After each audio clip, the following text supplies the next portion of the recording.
Today, let's talk about a philosophy of writing that has nothing to do with craft and everything to do with courage. It's a path that demands not just your ink, but your blood. And really, it all boils down to this single question. It forces us to choose a side, to decide what we're really after. Are we just collectors, gathering safe, dusty facts? Or are we climbers, seeking a dangerous, vital wisdom way up there at the peaks? You see, on one side, you've got the scholar's path. Think of it as a world of Socratic rationalism, where knowledge is just collected, stored like grain in a sterile granary.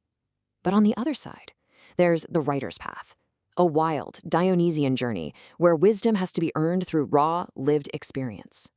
One is safe and clean. The other is vital, chaotic, and alive. So, let's start our journey in that ordinary world. The one this philosophy says we absolutely have to reject, the Socratic granary.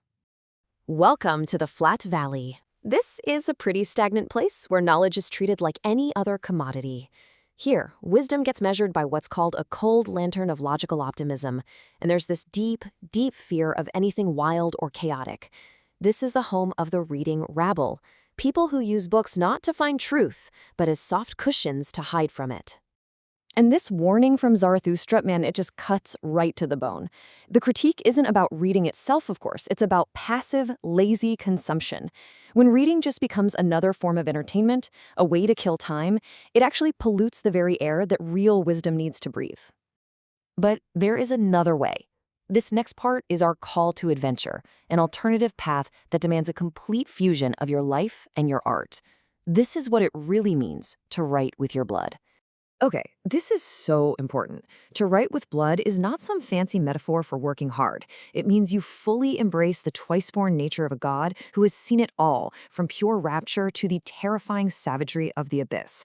It's a kind of divine madness that erupts from the deepest part of you, designed to shatter the stagnant world around you. This whole approach taps into a kind of creative chaos, the kind that transforms a personal feeling, just a simple pulse in your veins, into something universal, a timeless proverb.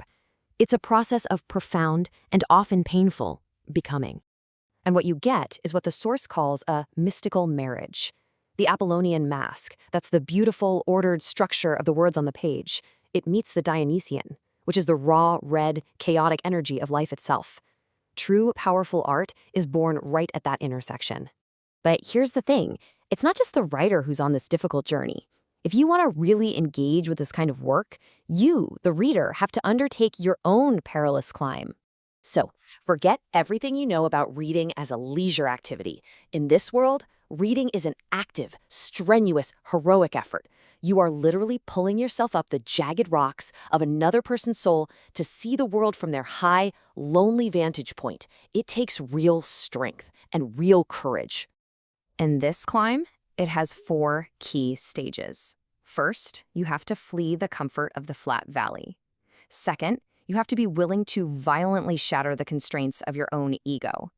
Third, you've got to find the nerve to gaze directly into the abyss of suffering without flinching. And finally, if you can do all that, you achieve something incredible called the great health.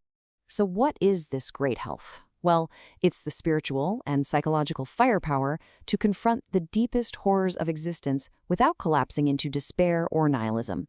It's the almost unbelievable ability to take your own agony and actually transform it into a stimulant, a source of even greater vitality. And so, after that brutal climb, we finally arrive at the climax of the journey. We're not just surviving anymore. We are dancing on the summit. Up here, at this altitude, the spirit of gravity, that world weariness, that seriousness that just weighs everyone down, it's finally defeated. From this height, you realize that suffering isn't some cosmic mistake that needs to be erased. It's just part of the landscape. In fact, it's way more than just part of the landscape. The core revelation up here is that suffering is a sacred and necessary ingredient. It is absolutely essential for creating profound art, for forging a strong spirit, and for experiencing what true beauty even is. This whole perspective leads to the ultimate reward of the climb, amor fati. This is the radical love of your fate. It means loving your life exactly as it is and exactly as it was without wishing a single thing were different. You take it all, no selections, no exceptions, no subtractions. And please, don't mistake this for passive resignation. It's the exact opposite. It's an active, powerful, joyful affirmation of everything. It's the ability to look at all of existence, the incredible and the terrible, and shout what the source calls a primordial joy, a resounding yes. And this is the final law of the quill, a kind of pact. The writer who writes with their blood issues a challenge. The reader who dares to accept that challenge undergoes a profound transformation.